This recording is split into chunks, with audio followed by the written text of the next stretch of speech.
What is up, guys? So now that this channel's kind of gaining some traction, or at least I'm being more active on it, I realize I've never even talked about this car. You guys have no idea what the hell this is all about. So today I'm gonna just give you a quick run around or walkthrough of the general turbo setup on this IS, and I won't go too into depth because I'll eventually make like a high quality production video of the actual car. It's getting tuned next week, so I'm super excited to see what kind of power it's going to make after the stuff I've done to it. But just to kind of give you guys a general recap of what this setup is it's basically the internals are out of a non-vvti GE motor, so they are technically the strong ones. They should be good for around 800 horsepower or something to the wheels. So that's just rods and pistons. The rest of the engine's all stock. It's all refreshed, stock GE head. The throttle body has been converted to drive-by-wire. Drive-by cable by the previous owner.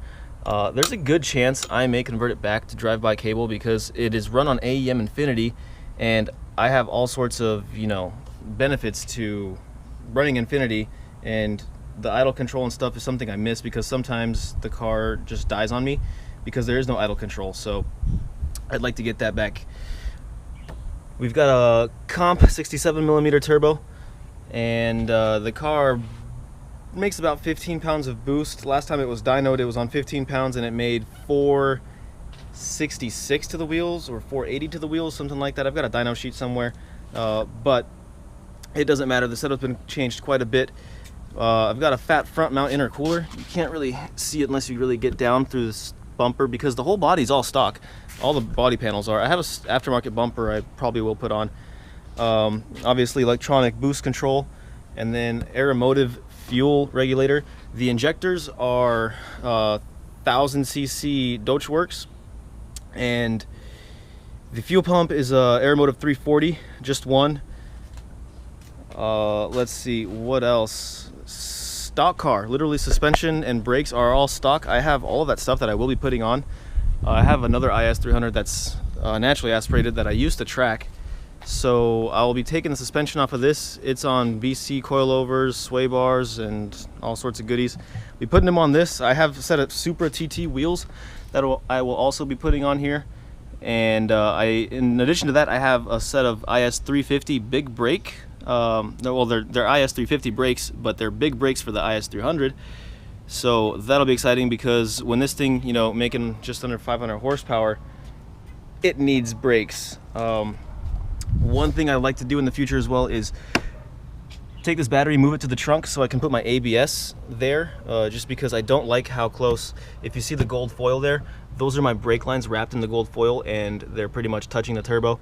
I do plan on tracking this car. I used to road race that car quite often, so I want to get back into it with this thing. The unique thing about this car is it has the AR5 transmission out of the Pontiac Solstice. As far as I know, I'm in Arizona, and I don't know of any other IS300s that are running that transmission. So that's pretty unique. I think there's only one SC that I know of, and as far as I know, it's not even running yet. I think it needs engine work. But other than that, it's got everything: air conditioning, heating. It has traction control through the AEM. It's pretty much stock, and even I'm gonna start it up for you guys so you can hear it. It looks stock. The previous owner tinted out the taillights. I'll be getting rid of that too. But here's what it sounds like. I'll fire it up for you guys.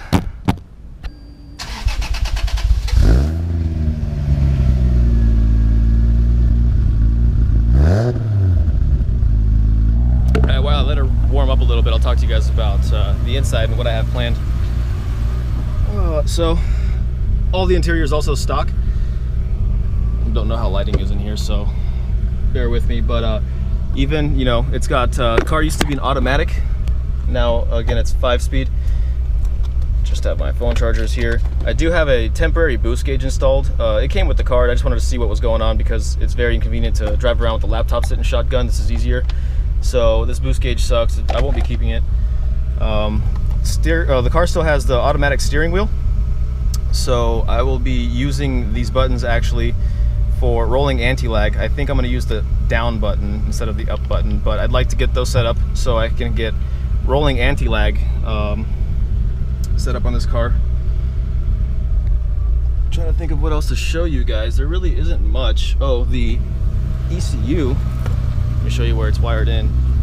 It's also kind of temporary. I'll be velcroing it down and stuff, but it's just under the back seat. I can get rid of all this crap. It's been a project car, that's why it's not very clean, but there's the ECU just kind of laying there. It'll get velcroed down, but I'm gonna have to add a couple wires to this harness for the launch control like I talked about.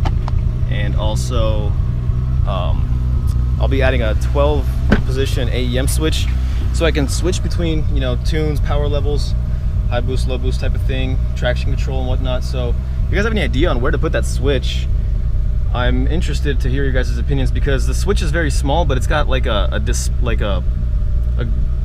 graphic display like this big around it. So it'll say like tune 1, tune 2, tune 3, and I'll be able to name them whatever I want. So I could technically put the switch right here in this blank switch, or in this blank little coin holder. I have the other one too, it's just taken out. But like I said, I want there to be room for the dial around it, so that tells me which tune I'm in, because I don't want to just have to remember that tune number 1 means low boost, tune number 2 means high boost. I'd like to just have it labeled low boost, high boost, you know, traction control, yada yada yada. So there's that. I'm getting the car tuned next week. Like I said, I'm having a issue with the trans rubbing at freeway speeds.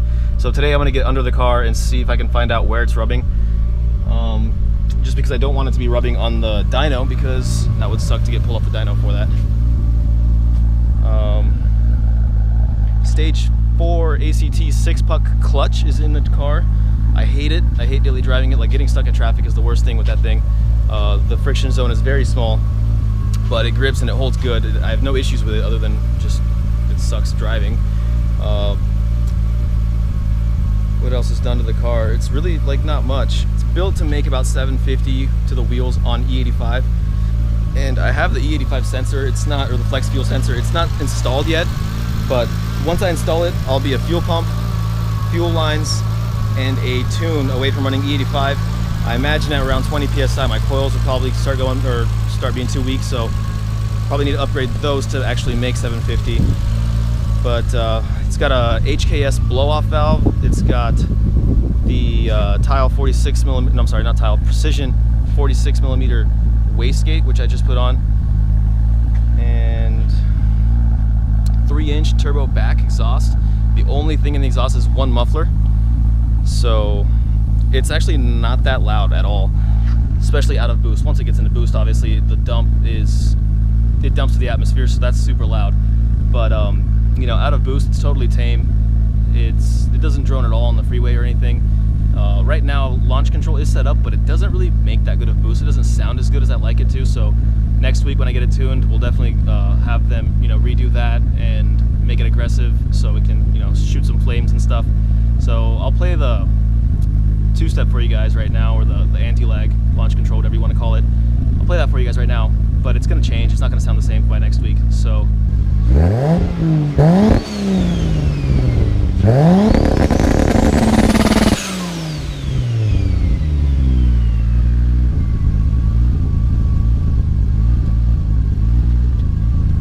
that's about 4,000 RPM, making about 9 to 10 pounds of boost. Play it again for you guys on this side so you can hear the turbo a little bit better, just because I know you guys like turbo noises. Who doesn't?